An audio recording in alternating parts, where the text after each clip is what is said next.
ساڵتان لێبێت بینەرانی کورسات نیوز من هاوڕە تۆفیقم لە ئەڵقەمشەی بەرنامی پانۆراما پێتانگەیشتنەوە بۆ قسە باسکردن لەسەر دوایین زانیاریەکان بۆ تەوتینی موچەی فەرمانبەرانی یاریمی کوردستان. هەنگاوەکانی تەوتین بە ئاراستە یاسایەکەی و لە چوارچێوەی بڕیارەکانی دادگای باڵای فێدرالی واروەها لە چوارچێوەی جێگیرکردنی لە سیستمی موچەی موچەخۆرانی یاریمی کوردستان کە لەلایەن بەغداوە ینی یاساکە ڕێکخراوە و دادگای باڵای فێدرالیش ئەم بابەتەی یەکلا کردەوە لە ماوەکانی ڕابردوو. ئێستا خەریکە ڕێچکەی یاسایی خۆی وەرەگرێ و بەشێک لە فەرمانگەکان لە هەرێمی کوردستان بە تایبەتی لە سلەیمانی و ناوچەکانی دەوروبەری هەوڵەکانیان بۆ ئاراستەیە کە دەیانەوێت تەوتین بکەن لە بانکە فیدرالیەکانی عێراق. هەمووان نەزانین ینی لە بانگەشەکانی هەڵبژاردنیشدا سەرۆکی شێتی نیشتیمانی کوردستان باڵ جەلال تاڵەبانی داوا کات کە موچەخۆران لە هەرێمی کوردستان بچن تەوتین بکەن هەژماری ئەوان کە ئەوای ناوەنێ ڕەتکەنەوە. ئەم هەنگاوە چۆنە بێ لە ڕۆ یاسایەکەوە ئێستا فەرمانگەکان دەبێ بە چ ڕێکارێک هەستن بەوەی کە ئەم بابەتە یەکلا بکەنەوە لە نێوان موچەخۆران و هەروەها بانکە فیدرالیەکان. ڕاستیشی دیکەشەیە کە تاوەکو ئێستا بانکە فیدرالیەکان کە ڕەشید و ڕافیدەین و TBIە لە هەرێمی کوردستان ینی لقیان نەکردوێتەوە. بۆ گفتوگوی زیاتر لەم بارەیەوە میوانداری بەڕێز دکتۆرە نەرمی معروفمان کردووە کە بە سوپاسەوە جەنابیان ئەندامی ئەنجومەنی نوێنەرانی عێراق لە فراکسیۆنی یەکێتی لە بەرنامی پانۆراما لەگەڵمان. دکتۆرە جان بەخێر بێ. زۆر سوپاس. ئەنی بابەتەکە زۆر گەرمە بەڕاستی مەسەلەی تەوتین و هەروەها بابەتی موچەخۆرانی هەرێمی کوردستان واروەها لە چوارچێوەی پرسیارەکانیشم باسی بابەتی هاوتاکردنی موچەی خانەنشینانی شەکەین چونکە ئەمەش زۆر گرنگە قسەی زۆر لەسەرەکرێ. تەوتین ینی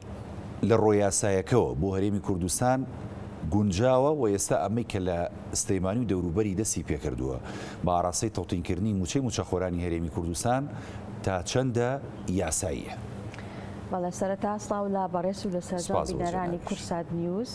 دیارە بابەتی تەوتینکردنی موچە واتە بە بانکیکردن باوای ناوبنێن بۆ ئاسانی تێگەشتنەکە واتە موچەی فەرمانبەران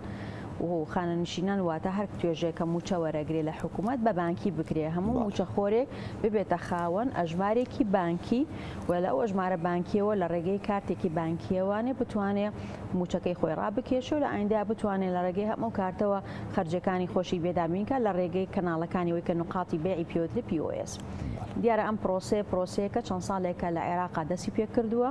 و هەنگاوی باشین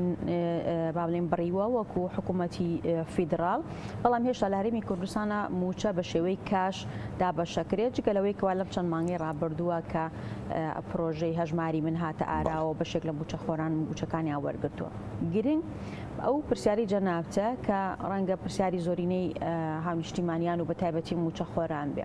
و ئەتوانم بڵێم خاڵی ناکۆکی نێوان هەرێم و بەغداش بۆ لە چەند مانگی ڕابردووە بە تایبەتی لە دوای بڕیاری دادگای فدرالی لە 21 شوواتی ئەم ساڵە کە مەسلەی موچەی یەکلا کردەوە کردیە پابەندیەکی سەر حکوومەتی فیدرال کە ئەبێ موچە بەدەر بکرێت لە هەموو پابەندیەک و هەموو کێشمێک و کێشەیەکی سیاسی ناکۆکیێک لە نێوان هەرێم و بەغدایەوە بووەتە ئیلزامێک لەسەر حکوومەتی فیدرال و لە ناو بودجەشە بڕی 13 تریلیۆن زیاتر دیاری کراوە بۆ موچەی موچەخۆران بۆ ئەم ساڵی 2024 کە بەشی هەردوو زەمانگەکە کە ئەم تەرخان کراوە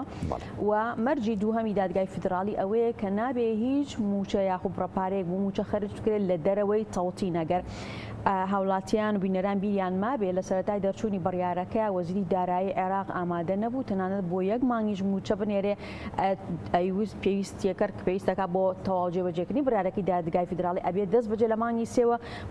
تەوتین بکرێ. بەڵام ئەو بوو ئێمە باسمان لەوە کردمان ئەم پرۆسەیە کاتی پێویستە و ناکرێت بە مانگێک تەواو بکرێ بە تایبەتی بڕیارەکەی دادگای فیدرالی باز لەواکە لە بانکە ئیتیحادیەکانە بێت تەوتین بکرێ و لە هەرێمی کوردستانە تەنها بانکی بازرگانی عێراقی کە ناسراوە بە بانکی TBI لقی هەیە دوو بانکەکەی تری حکوومەتی فیدرال کە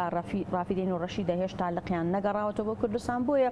داوامان کرد لە وەزارەتی دارایی عێراق کە تا ڕادێ مهلەیەکی زیاتر بە هەرێمی کوردستان تا لەبەرەوە ئەم پرۆسەیە سەرپێ ئەخرێ و نەبێتە ڕێگر مەسەلەی دابەشکردنی موچە بەهۆی نەبوونی ئەژماری بانکیەوە. بەڵام ئەم کێشەیە هەر بەردەوامی هەبوو ئەگەرچی هەرێمی کوردستان وەکو حکوومەتی هەرێم پرۆژەی هەژماری منی دەست پێ کرد، بەڵام تا ئێستا وەزارەتی دارایی عێراق ئەم هەژماری قبول نەکردووە. دانی پیانەناوە نەخێر لەبەرەوەی کە حکوومەت بە پێ ڕێکارە یاسایی و ژمێریارەکان پارەی خۆی ناخاتە بانکی ئەهلیەوە، پارەی خۆی خاتە بانکی حکومیەوە. وەزارەتی دارایی ڕاستە ئەو موچێ مافی و موچەخۆرانی هەرێمەوە هەر موچەخۆرێکی تر، بەڵام دوجار ئەو پارەیە لە وەزارەتی داراییەوە لە حکوومەتەوە دەرەچێت. بۆیە ئەوان ئەو بڕەپارەی وەکو موچێ ئەبێ بیخەنە سەر ئەکاونتێک سەر حسابێک کە لە بانکێکی حکومیە بێت، دواتر لەو بانکەوە ئەکرێ بۆ کار ئاسانی موچەخۆران بە شێوەیە حسابی فەرعی جارێکی کە لەگەڵ بانکە ئەهلیەکانە یاخود لەگەڵ نووسنگەکانی حواڵایە مامەڵە بکرێ و کار ئاسانی بکرێ بۆ ڕاکێشانەکەی، بەڵام ئەسلی حسابەکە بێ لە بانکێکی حکومیە فیدرالیش بێت کە بە پێی بڕیارەکەی دادگای فیدراڵیە بێ بانکێکی فیدراڵی بێەوە. من خۆتەزانی بەر لەوەی کە پەرلەمانتار بم ئەکادیمیم و دایمەن بەستە بم بە دوکۆمنت بە یاسا، بۆیە ئەم بە پێویستم زانی بۆ بەرنامەکە ئەم دەقی بڕیارەکەی دادگای فیدراڵی لەسەر تەوتین، بەڵێ بڕیارەکەی دادگای فیدراڵی کە لە 21 شوباتی ئەم ساڵا دەرچووە لە ئەو بڕگەی کە حکوومەتی عێراقی پابند کردووە بە پێدانی موچەی موچەخۆرانی هەرێمی کوردستان،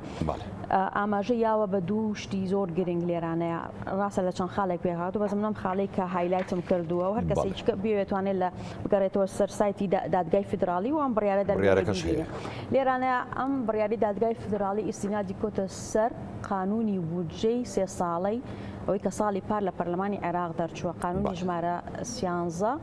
کە بودجەی 3 ساڵەیە. لەناو ئەم قانونەیە مادەی 13 بە وازحی لێرانە باسی کردووە، مادەی 13 فقرەی 8 بە کە ناسراوە لە ناو خەڵکی کوردستانە بە فقرەی پارێزگای ناڕازی. جا هەر بوو بە بیرهێنانەوەی ئەو هاوڵاتیان و بینەران ئەم بڕگەیە ئێمە وەکو فراکسیۆنی یەکێتی نیشتیمانی کوردستان لە پەرلەمانی عێراق ساڵی پار کارمان بۆ کرد من وەکو ئەندامی لیژنەی دارایی لە فراکسیۆنی یەکێتی ئەم بڕگەیەمان جێگیر کە لە ناو لیژنەی داراییە ئەگەرچی ناڕزایەتێکی زۆر هەبوو لایەن فراکسیۆنەکانی تری پەرلەمانەوە فراکسیۆنە کوردیەکانەوە، بەڵام ئێمە وەکو یەکێتی نیشتیمانی کوردستان ئەو بەڵێنی کە یابوومان بە دەنگدەرانی خۆمان لە هەڵبژاردننی ساڵی 2021 وتمان خەمی ئێمە لە بەغدا خەمی موچە و بودجەی خەڵکی کوردستانە. بۆیە ئەم بڕگەیەمان جێگیر کرد و دادگای فیدراڵی لەسەر ئەساسی بوونی ئەم قانونە و ئەم بڕگەیە کە لە بڕیارەکەی خۆیان بەڕوونی ئاماژەی پێیاوە لە 21 شوباتی ئەم ساڵە ئەو بڕیارەی دەرکرد کە ئیتر موچە ئەبێ بە دەربکرێت لە هەر ناکۆکیەک و بێ مانگانە حکوومەتی فیدراڵ موچەی موچەخۆرانی هەرێمی کوردستان دابینکە و مەرجێکی تریشی داناوە کاڵێ بێ ئەو موچەیە لە ڕێگەی حسابی بانکیەوە تەوتین بکرێ و لە بانکی ئیتیحادیەوە. ئەم بابەتی بانکی ئیتیحادیە ئەتوانم بڵێم لە چەند مانگی ڕابردووە خلافی نێوان هەرێم و بەغداش بووە، یەکێکە لە هۆکارەکانی کە بڵێن وەزارەتی دارایی فیدراڵ تا ئێستا دانی بە هەژماری منانەناوە ئەوەیەکەوە ئەو بانکانەی کەوا بەشدارن یاخود ئەم کاران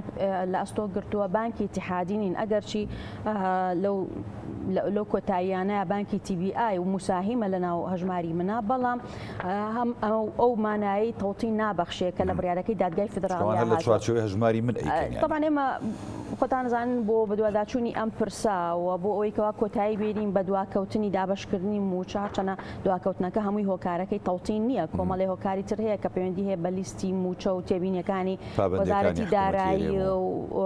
هەروە تێبینیەکانی دیوانی چاودێری دارایی ئیتیحادی لەسەر لیستی موچە، بەڵام بابەتی تەوتین مەرجە لەسەر هەرەبێ کۆتایی پێ بهێنرێ بەم پرسە و تەوتین بکرێ. بەڵام بۆ بەدواداچوونی ئەم پرسە داوامان لە دادگای فیدراڵی کرد کە ڕوونکردنەوەمان باتێ لەسەر ئەم بڕیارەی خۆی لەسەر مەفهومی ئەو تازە داواتانکە لە ڕابردوو لە کاتی خۆیان لە کاتی خۆیان دادگای فدرالیش داوای ڕوونکردنەوەی کردووە لە بانکی ناوەندی عێراقی. بانکی ناوەندی ئاماژەی بۆی یاوەکە لە عێراقا نزیکەی 66 بانک مۆڵەتیان هەیە و ئەو بانکانە 43یان لە هەرێمی کوردستانە لقیان هەیە، بەڵام دیسانەوە تەکید لەوە کراوەتەوە کە تەنها بانکی TBI لە هەرێمی کوردستان وەکو بانکێکی اتحادی لقی هەیە، بانکی ڕافیدەین و ڕەشید لقی نییە. جا هەر بۆ ئەم پرسی ئەو بانکە اتحادیانەی تر وەکو ڕافیدەین و ڕەشید لە ماوەی ڕابردووە ئێمە وەکو فراکسیۆنی یەکێتی نیشتیمانی کوردستان ئەتوانم بڵێم دەیان جار نووسراومان کردووە، هەر لە سەرەتای دەستپێکردنی ئەم خولەی پەرلەمانەوە خولی پێنجەمی پەرلەمانی عێراقەوە دەیان نووسراومان کردووە بۆ وەزارەتی دارایی فیدراڵ و هەروەها بۆ بانکی ناوەندی لەوێشەوە بۆ هەرێمی کوردستان داوای ئەومان کردووە کەوا لقەکانی ڕافیدەین و ڕەشید بگەڕێنەوە بۆ هەرێمی کوردستان. ڕێگرێتەوەی کە ناگەڕێتەوە هەرێمی کوردستان بەپێی ئەو وەڵامانەی کە دواتر بۆ ئێمە گەڕاوەتەوە لە ڕێگەی وەزارەتی دارایی و بانکی ناوەندیوانە، حکوومەتی هەرێم ڕازی نەبووە بە گەڕانەوەی بانکی ڕافیدەین و ڕەشید، هەرچەنە یەکێک لەو بابەتانە یاخو لەو بربەستانی کەوا باسەکرا لە ماوەی ڕابردووە کە پەیوەندی هەیە بە مڵک و بیناکانی ئەو بانکانەوە، چونکە بۆ ئەو بەڕێزانەی کە ڕەنگە ینی ئەو مێژویان لەبیر نەبێ. بانکی ڕافیدەین و ڕەشید لە هەشتاکانە تا سەرەتای نەوەتەکان تا ساڵی 91 کە ڕاپەڕینی گەلی کوردستان بووە لقیان هەبووە لە زۆرێک لە شار و قەزاکانی هەرێمی کوردستان، بەڵام وەکو بەشێک لە ئیدارەی حکوومەتی مەرکەزی لە دوای ڕاپەڕین کشاونەتەوە لە هەرێمی کوردستان نەماوە، بەڵام مڵکیان ماوە لێرە لە ناو شارەکانی هەرێمی کوردستانە. بۆیە بۆ ئەم پرسەش ئێمە تەمان داوای زانیاریمان کرد لەسەر مڵکەکانی ڕافیدەین و ڕەشید و زانیاری تەواویان نیاینێ، ژمارە ئەو بینانەی کە هەیان بووە لە شارەکانی هەرێمی کوردستان بە سلێمانی و هەڵەبجە و هەندێک قەزا و ناحیکەشەوە. بۆ ئەم پرسە ئێمە لەگەڵ ئیدارەی هەردوو بانکەکە وەزارەتی داراییە قسەمان کرد و بەسواسەوە جەنابی جێگری سەرۆکی ئەنجومەنی وەزیران کاقوبات بۆ ئەو پرسە ژووتی ئێمە وەکو ینی ئەو بانکانەی کە لە سلێمانی ینی لقەکانیان یاخو بیناکانیان کە هەبووە ئێمە ئامادەین ئەو بانکانە گەرگەڕانەوە بۆیان بگێڕینەوانێ و ئەو بینانەشی کە ڕووخاوە یان بۆ بە شتێکی تر قەرەبوو بکرێنەوە و هەردوو بانکەکەش لەسەر ئەو داواکاریانەی کە لە ماوەی ڕابردووە پێشکەشمان کردو بە تایبەتی لە دوای دەرچوونی بڕیاری دادگای فدراڵی، ینی بڕیاری دادگای فدراڵی ڕۆژی 21 دوو دەرچووە، ینی بن لە ڕۆژی 28 دووە نووسراوم کردووە بۆ مۆزوعی تەوتین لە بانکە اتحادیەکان و داوام لە وەزارەتی دارایی کرد. وەزارەتی داراییش هەردوو بانکی ڕافیدەین و ڕەشیدی ئاراستە کردووە بۆی کەوا هەنگاو بگرنە بەر و هەردوو بانکەکەش سەردانی هەرێمی کوردستانیان کردووە لەتان ناشارمەوە لە سلێمانی تەنانەت شوێنیشیان دیاری کردووە بۆی کەوا بێن لقەکانیان بکەنەوە، بەڵام دوجار ڕەزامەندی حکوومەتی هەرێم نەدراوە. حکوومەتی هەرێمی پێویستە بۆچی؟ لەبەرەوەی کە هەرێمی کوردستان قوارەیەکی دەستوری دامپێدانراوە لە دەستوری عێراق بەپێی مادەی 107 دەستور، لەبەرەوە حکوومەتی عێراقی ناوێت تەجاوزی قواری هەرێمی کوردستان بکە، حکوومەتی هەرێمکە. بۆیە ئاراستی ئەم نووسراوانەی کردو بۆ حکوومەتی هەرێم تاوەکو وەزارەتی دارایی و ئابووری هەرێمی کوردستان مۆڵەتی پێ بە، بەڵام تا ئەم دقەیەش مۆڵەت نەدراوە بە ڕافیدەین و ڕەشید کە بگەڕێتەوانێ. زۆر باشە دکتۆرە. بۆیە بابەتی تەوتینکردن بابەتێکی تەواو یاساییە، یەکەم مەسەلەی موچە و تەوتینکردنەکەی لە قەراری دادگای فیدراڵیە هاتووە و قەرارێکی دادگای فیدرالیش لەسەر قانونی بودجە دەرچووە واتە یاساییە، ئەمێنێتەوە سەر ڕێکارەکەی بەپێی ئەو پەیوەندیانی ئێمە هەمانە لەگەڵ بانکی لە ئێستایا کەوتمان بەستەنها TBI هەیە، بانکی TBI و هەر بانکێکی تریش کە تەوتین نەکرێت. تەوتین ئەمار بۆ زانیاریەکە بۆ سەرجەم موچە خۆران بە شێوەی فەردی نییە، تاکە کەسی نییە، واتە ینی بەڕێزە دیامن یا هەر کەسێکی کە موچە خۆربین نابێ بچین خۆمان لەگەڵ بانکی TBI ڕێبکەین وەربگرین و پڕی بکەینەوە. نەخێر ئەمە نابێت، چونکە ئەوان عەقدی تاکە کەسی بۆ موچە ناکەن. ئێمە بۆ حسابی شخصی خۆمان بۆ تاکە کەسی ئەوە ئەکرێ بچی بەس موچەی تێ ناکەی ئەمە بەڵێ حسابێ بکەیتەوە بۆ مامەڵەی خۆت مەسەلەن، بەڵام ئەوەی کە پێوترێ موچە عەقدی جەماعیە، وەزارەتێک یان هەموو وەزارەتەکان یا فەرمانگەیەک بە شێوەیەکی با بڵێن جەماعی عەقد لەگەڵ TBI-یاکە و لە ڕێگەی چۆواکرێ یا لە ڕێگەی پارێزگاوە ڕۆکو بڕارەکەی دادگای فدراڵی ئاماژەی پێیاوە، یاخود لە ڕێگەی هەموو وەزارەتی دارایی و ئابووری هەرێمی کوردستانەوە ئەم عەقدە ئەکرێ بۆ هەموو موچە خۆران، واتە عەقدی جەماعی ئەکرێ لەگەڵ TBI یا لەگەڵ هەر بانکێکی تر کە تەوتینی موچەی لەگەڵ ئاکرێ، نەک ئەوەی کەوا بە شێوەیەکی تاکە کەسی بێ. ڕوونکردنەوەیکی زۆر ینی وازەحدا بووی کە وەکو جەنابیشدا مەژەت پێدا موچەخۆر و فەرمانبەر تێبگا لەم بابەتە، چکە ئێستا لە هەوڵەکانی بورە یەکێتی نیشتیمانی کوردستان و سەرۆک باڵجەرا تاالبانی کە ئاراستەی موچەخۆرانەکە لە بچەند تەوتیم بکەن ینی کۆمەڵی هەنگاو دەستی پێکردووە لە سلەیمانی و ناوچەکانی دەوروبەری هەروکو جەنابی شدوتت ینی نابێ فەرمانبەرێک خۆی ڕاستەخۆ بچێتە بانکەکە داوا بکە فۆرم وەرگرێت چکێسە جۆرە فۆرمێک بڵاو بۆتەوە لە سوۆسیال میدیا و لە هەندێک لە فەرمانگەکان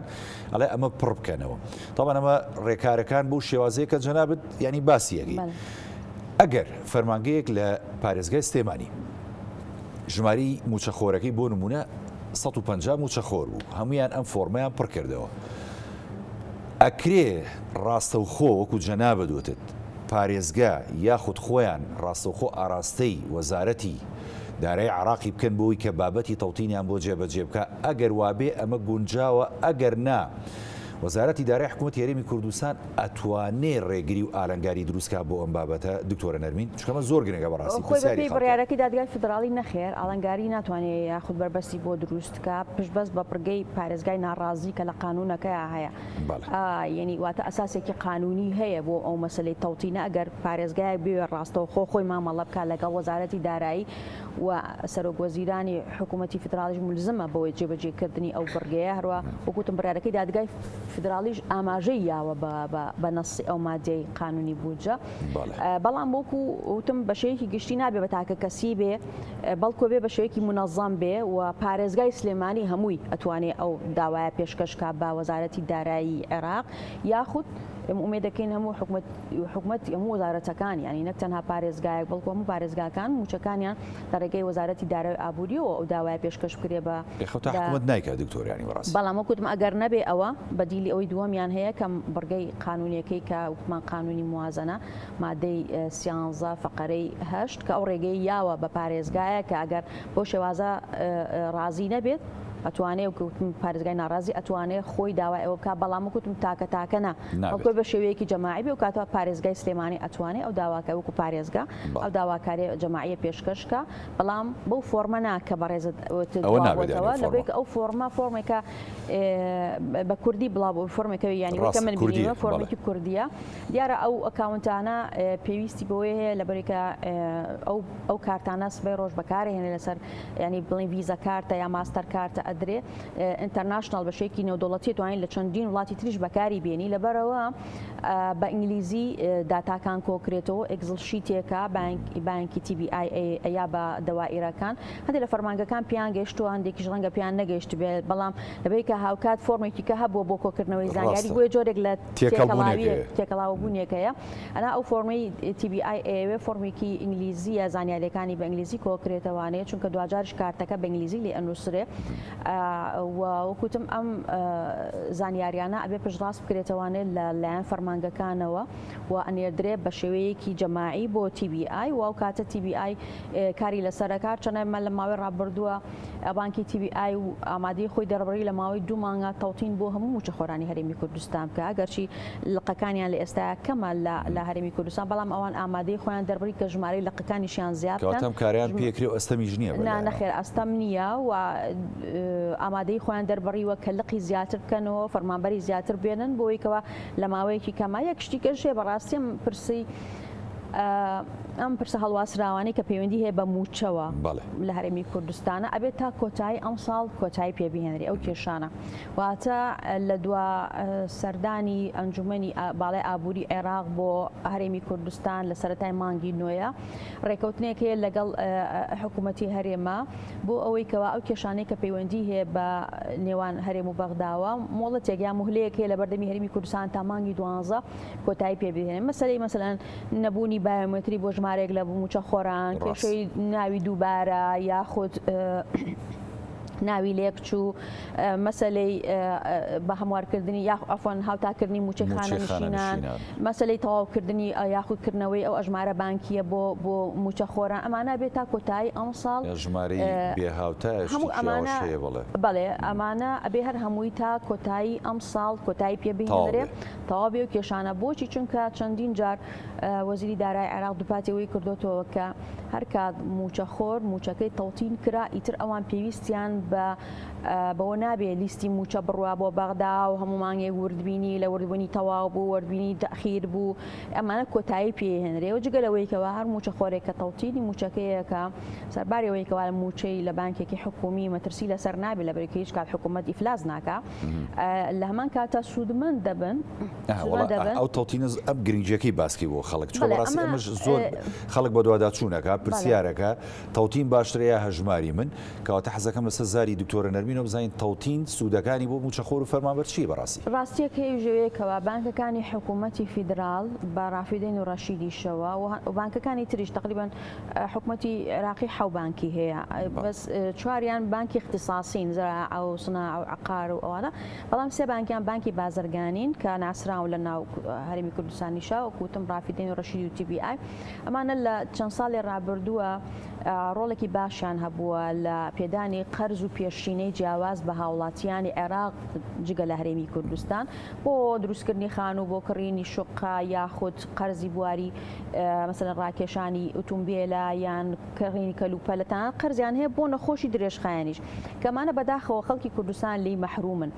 لە کاتێککە ئەم پارەی کە ئەم بانکانە وەکو قەرز و پێشینە ئێن بە هاوڵاتیان پارەی دەوڵەتی عێراقە و ئێمەش دوجار هاوڵاتی ئەم وڵاتین مافمان هەیە بەسەر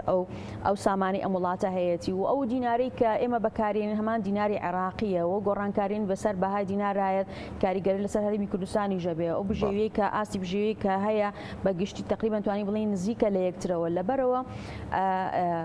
مافی خەڵکی کوردستانیشە سوودمەند بن لەو قەرز و پێشینانە بەڵام لەبەرەوەی کە موچەخۆری هەرێمی کوردستان موچەی تەوتین نییە و لەبەرەوەی کە ئەم بانکانە وەک پێویست لقیان نییە بەتایبەتی وتم ڕافیدەین و ڕەشید لەبەرەوە خەڵکی کوردستان مەحروم بوون لەم پێشینە و قەرزانە بۆیە مەسەلەی تەوتین واکات کە خەڵکی کوردستانیش بتوانن لە ئایندەیە سوودمەند بن لەو پێشینە و قەرزانەی کە ئەم بانکانە ئەی بەخشن جگە لە مەسەلەی دڵنیایی و پارێزراوی موشەکانیان لەو بانکانەیە توانن سوودمەند بن لە قەرز و پێشینەکانی کە ئەم بانکانە ئەی بەخشن چونکە عادەتەن حکوومەت کە قەرز و پێشینەش ئەیا بە هاوڵاتیان بە فائیدەیەکی کەم پیانەیە بە ماوەیەکی مودەیەکی درێژتر پیانی ئەبەخشێەوە نییە بڵێ لە ماوەیەکی کەما بۆم بگێڕنەوە چونکە حکوومەت چاڕوانی قانزاج ناکات لە پێدانی ئەو قەرز و پێشینانەیە بەڵکو ئەو بەرژەوەندی هاوڵاتی و مجتەمع بەشێکی گشتی لێگایەتەوە بۆیە کار ئاسانیەکی زیاتر دەکرێت بۆ موچەخۆران بۆیە ئێمە ئومێد دەکەین کەوا ئەم پرۆسی تەوتینە سەر پێ بخرێ تاوەکو خەڵکی کوردستانیش بتوانن سوودمەند بن لەم قەرز و پێشینە ینی ئەو مەترسی هەژماری منەی نییە کە بۆ نمونە چکە خەڵک ئێستا بەڕاستیانی زۆر ترسی هەیە کە لەوەی کە سپێنێ موچەکاتە سەر حسابەکەی لە هەژماری من پارەی ئاوی لێ ببڕێ قەرزی کارەبای لێ ببڕێ قەرزەکانی ینی پێشینەکانی لێ ببڕێت ینی زۆر جار ینی بانقەکە هەر بە عەمدەن ینی پارەکەی تۆ بۆ چەند ڕۆژێک تەخیر کات ینی نەتوانی پارەکەت ڕابکێشیت ئەم گرفتانە هیچی لە تەوتی نابوونی نییە خۆی یەک شت هەیە لێرانەیە پێویستە ڕوونیکەینەوە یەکەم ئەوەی کە وەکوتم لە سەرتاوە بانکی حکومی ئیفلاس ناکات ئەوە خاڵی یەکەممان زۆر گرنگە خاڵیکەم بەڵام دووەم مەسلەی لێبڕینی قەرز و ئەوانە بە واقعانە قسەکە بکەین و جڵێ بە وجدانەوە قسە بکەین ئەگەر موچە لە کاتی خۆیان بدرێ و مانگانە موچەخۆر یا هەر داهاتێکی کەکە هاوڵاتی بەدەستێنێ وەکو حقێکی خۆی لە بەرامبەریشە پێویستە ئەرکەکانی سەرخۆشی جێبەجێ بکە واتە ئێمە نابێت ترسیۆمان هەبێ گەر موچەمان بە مەزبوطی وەرگرت قەرز نین یا پارەی ئاو کارەبانین پارەی ئاو کارەبە بەرامبەر بە خزمەت گوزاریەکە بەڵام تۆ کاتێک ئەتوانی ناڕەزایەتی دەرببڕێگە تۆ حقەکەی خۆتە وەرنەگری بەڵام کە تۆ موچەی خۆت وەربگری کەواتە بێ ئەرکەکانی سەرخۆشە جێبەجێ بکەیت تر باجە ئاوی پارەی ئاوا کارەبایە هەر ڕسوماتێکی ترە لەبەرەوە ئەم بابەتی تەوتینە واکات دابشکردنی موچە ڕێک ببێتەوە 30 ڕۆژ جارێک وەکوتم وەزارەتی دارایی عێراق دووپاتی واتکاتەوە ئەگەر تەوتینی موچەخۆرانی هەرێمی کوردستان بکرێت ئەوان پێویستان چیتر بە لیستی موچە نابێ مانگانە هەروەکو هاوشەی موچەخۆرانی تری عێراق 30 ڕۆژ جارێک موچەکاتێتە سەر حسابەکەیان ئەو کاتە موچەخۆریش ئەگەر التیزامێکی هەبێ بەرامبەر بە حکوومەت واجبێتی ئەمە پێوتێ با بڵێن ئەرک و واجباتی هاونیشتیمانی بەرامبەر بە دەسەڵات و بە حکوومەت و کاتاگە پارەی ئاوە کارەبای هەر ڕسوماتێکی ترە پێویستە ئەویش بیات لەبەرەوە ئەم بابەتی تەوتینە بێگومان و کوتم لایەنی ئیجابی باشی هەیە بۆ موچەخۆران ئەو دڵە ڕاوکیە و کێشانەیەکەوە لە 10 ساڵی ڕابردووە ڕوبەڕووی موچەخۆر بۆتەوە کۆتایی پێ یەک خاڵێکی زۆر گرنگیش لە تەوتینە ینی دکتۆر نەرمین جەنابەت لەوە چێ باشتر لە واقعەکە بزانیت ینی ئەگەر بۆ نمونە یاسای بودجە گۆڕانکاری بەسەرابێ حکوومەت گۆڕانکاری بەسەرابێ ینی دوای چەند ساڵێکی دیکەش ئەگەر هەڵبژاردن کرێت و حکوومەتێکی نوێژ بێتە سەر ینی دەسەڵات ینی مەسەلەی تەوتین شتێکی یاسایی و خۆی ئەڕات و وەکو موچەی فەرمانبەرانی عێراق چۆن لە کاتی خۆیان و بەبێ دواکەوتن و بەبێ گۆڕانکاری لە حکوومەت و لە دەسەڵاتە ئەچێتە حسابیان ینی بۆ هەرێمی کوردستانیش عینی شتە بێ بێگومان ئەم ینی مافی موچە خۆرانی هەرێمی کوردستان ئەمە تەواو کۆتایی پێ هاتووە یعنی زامن کراوە وەکوتم قەرارێکی دادگای فدراڵیت هەیە و قانونی بودجەش هەیە ئەمە تەواو ینی هیچ مەترسیەک لەسەر موچە خۆی نەماوە بەڵام ماوەتۆ سەر ڕێکارەکانی ینی خۆ لە ماوەی چەند مانگی ڕابردووە کێشەی ئێمە لەگەڵ بەغدا و دواکەوتنی موچە ئێستاشی لەسەر بێکە هێشتا موچەی مانگی نۆدا بەش نەکراوە لەسەر ئەوەی نییە کە حکوومەتی عێراق بڵێ من موچە نایم چونکە ناتوانێت سەرپێکی بەڕێی دادگای فدراڵی و یاسای بەڵام گرفتی زۆرتیایە بەڵام کێشەکانمان لە چیایە لە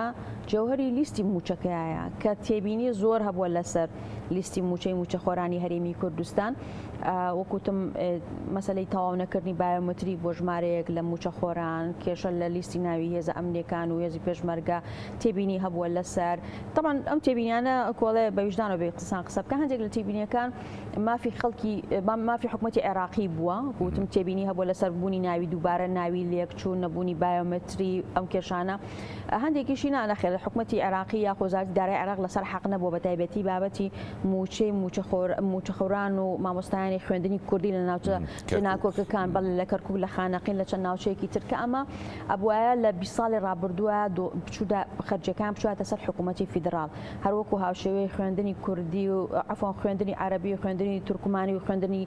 پێکهاتەکانی دروزمانەکانی تر لەو ناوچانە چۆن ئەرکەکەی لەسەر وەزارەتی پەروەردەی فیدراڵە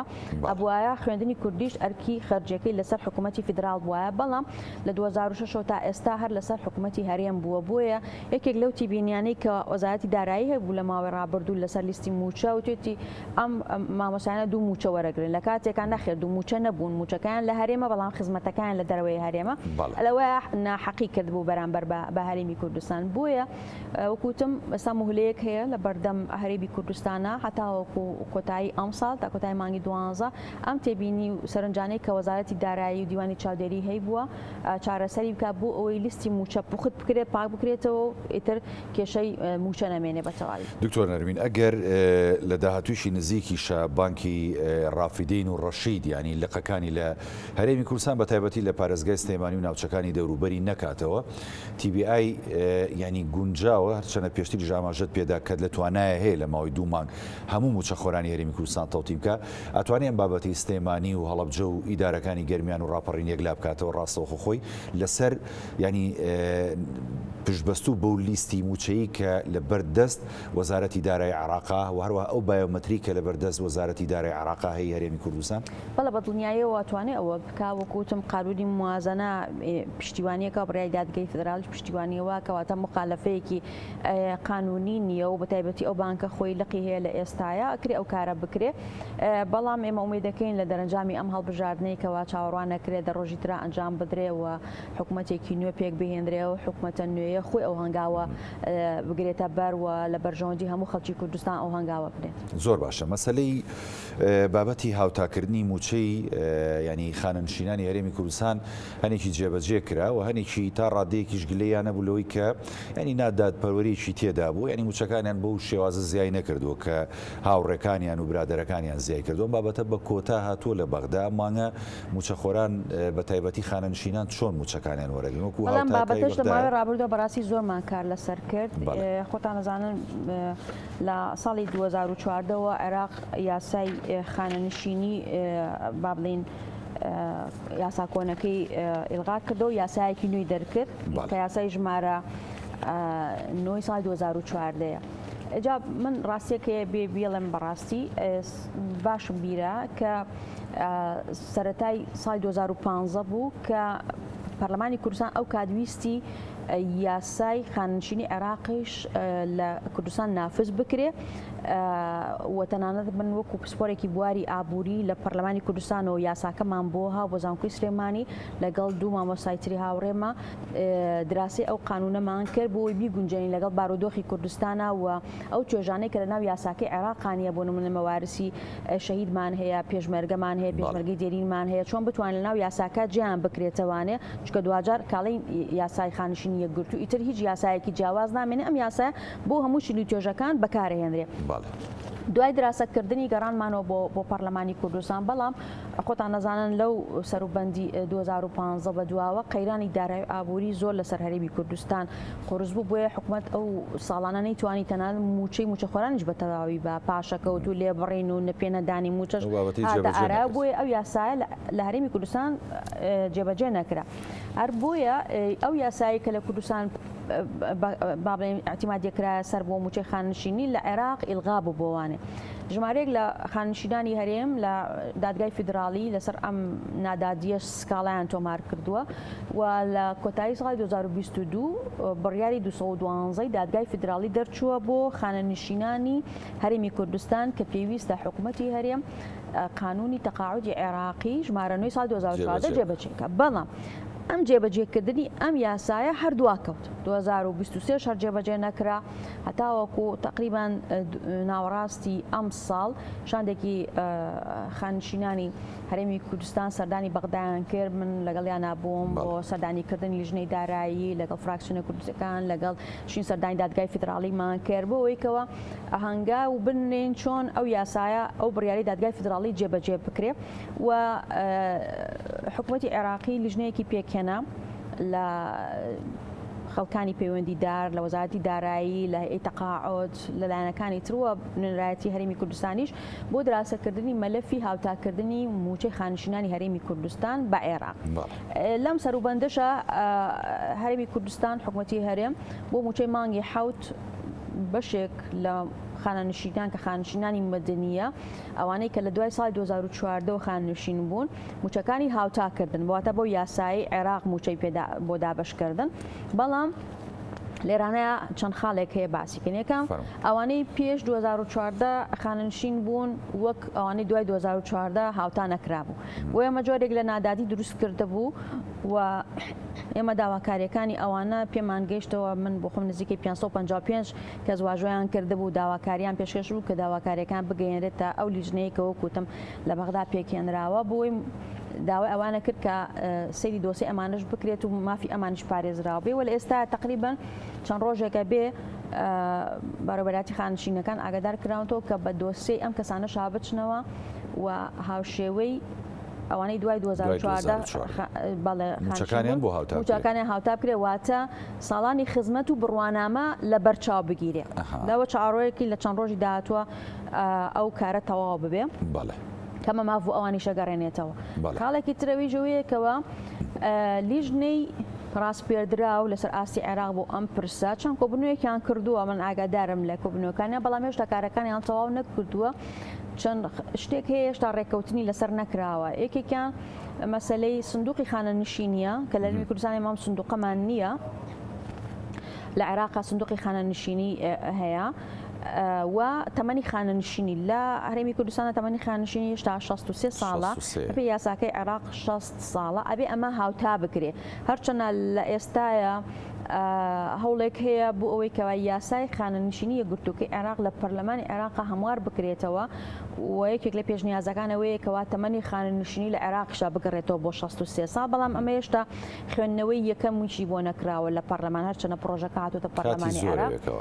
لەبەرەوە ئەم مەلەفە هێشتا حەسم نەکراوە لە بینی هەرێم و کوردستانە. مەسەلەی لێبڕینی خانەنشینیمان هەبوو کە لە مانگی یەکی ئەم ساڵەوە هەتا مانگی هەشت لێبڕینی خانەنشینی تەمانە موچەی کە هاتووە لە بەغداوە کوتم لێبڕینی خانەنشینیان کردووە بۆ موچەخۆران بە ڕێژەی لە 100 لە موچەخۆریان بڕیوە بەپێی یاسا کۆنەکەی بابێک کە لە هەرێمی کوردستان بەرکار بوو. بەڵام لە مانگی هەشتەوە بەغدا لێبڕینەکەی کردووە بە لە 110 بۆ موچەخۆر و لە 115 لە حسەی هەرێمی کوردستان وەکو حکوومەت چووکابێت لە 125 بە تێکڕای هەردوو لێبڕینەکە بچێتە سندوقی خانەنشینیەوە. بەڵام ئەوەی کە تێبینیە نییە کرێ ئەو لێبڕینە ئەو لە 125 کە نزیکەی 47 ملیار دینار ینی بۆ ئەوانە مانگی گرفتی هەشت دروست کردو بۆ کورتێنانی ئەو 47 ملیار دینارە زۆر ناکات بۆ کورتێنانەکە بەزەوە ڕوونکەمەوە چەند مانگەکە حساب کرابوو مانگەکانی کە نزیکی 14 ملیار بوو لێبڕینی لە 100 ئەمە ئەم لە 100 و ئەوەشی کە بۆ بە لە 100 یا بڵین لە 125کە کە لە مانگی هەشتا بۆتە 47 ملیار دینار ئەمانە نەگەڕاوەتەوە بە هەرێمی کوردستان من لە کاتی خۆشە ئەم تێبینیە وت و حکوومەتی هەرێمیشم وتووە و گەوزارەتی دارایی عێراق شەهر ئەم قسەیم کردووە ئەمە نابێ بۆ حکوومەتی عێراقی بێ ڕاستە موچە ئیلزامە لەسەر حکوومەتی فیدرال بەڵام ئەمە لە پشکی هەرێمی کوردستان ئەدرێ بۆیە ئەبێ بچێتە سندوقی خانەنشینی هەرێمی کوردستانەوە یان ئەگەر لە داهاتووە سندوقی خانەنشینی عێراق هەمووی ببێ بە یەکدانە بچێتە سندوقی خانەنشینی عێراقەوە بەڵام نەدراوەتەوە بە هەرێم نەدراویشتەوە بە عێراقەتی بە داهاتێکی کۆتایی بۆ حکوومەتی فیدرال کەمە نابێ بەڕاستی ئەمە لە داهاتووە ینی پارەی خانەنشینی هەرێم چۆتە وەزارەتی دارایی عێراق ئەمە نابێ لەبەرەوە ئەمە ئەبێ ئەم ئیشکالەش ئەو لیژنەیە کە وتم ڕاستپێردراوە لەلایەن ئەنجومەنی وەزیرانی عێراقەوە بێ کارەکانی ئەمەش ینی ئەوانشم ئاگادار کۆتو بێ ئەمەش بە هەند وەربگرن جامان دێ وردەکاری ڕەنگە خانەنشینان مهتەم نەبن پێی بەڵام دوازار تەبیعاتی مالی ئەبێ لە مستەقبەلا بۆ ئێمە لە ئێستا قسەی لەسەرەکەین بۆی سبێ ڕۆژ نەڵێ بۆ کەس قسەی نەکرد بۆ کەس تێبینی نەکرد ئەم بابەتە بۆ ئێمە چەند وردەکاریەکە کە پێویستە لیژنەی ڕاستپێردرا و کوتم بۆ دراسەکردنی ئەم بابەتە بە هەندی وەربگرێ بەڵام گرنگەوەیە موچەی خانەنشینانی هەرێمی کوردستان هەرچەند ئەوکم لە ئێستا بۆ مەدەنی کراوە بەڵام ئەبێ بۆ سەربازیش بە هەمان شێوە جێبەجێ بکرێ گرنگەوەی ئیتر ئەبێم قانونە چێتە بواری جێبەجێکردنەوە بڕیاری دادگای فدراڵی وەکو خۆی جێبەجێ بکرێ و هەرێمی کوردستانیش ئەگەرچی لە مانگی حوتەوە هەنگاوی ناوە بوو ئەمە بەڵام هێشتا هەنگاوەکان تەکمیلە نەکراوە بەڵام ئێمە ئینشەڵا هەلا سەرخەتە بین لەگەڵ ئەو لایەنانە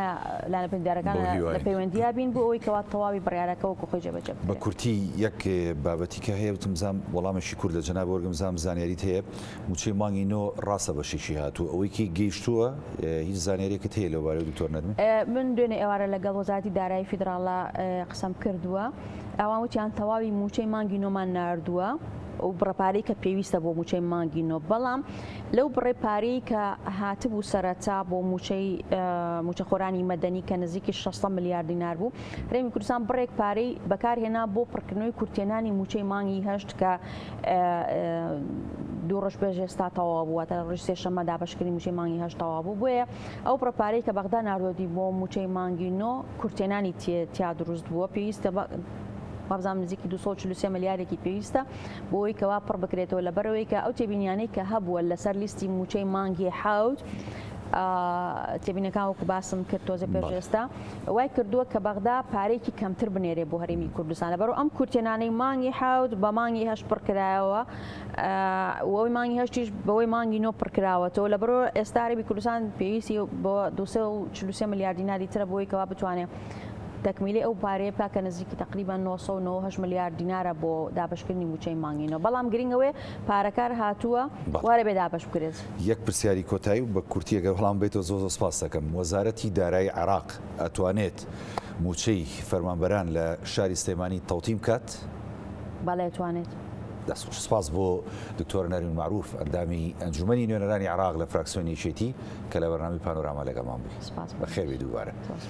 بەڵێ بینەرانی بەڕێز ئەڵقەیەم شەوی پانۆراماتان پێشکەش کرا ساغ و سەلامەت بن خواتان لەگەڵ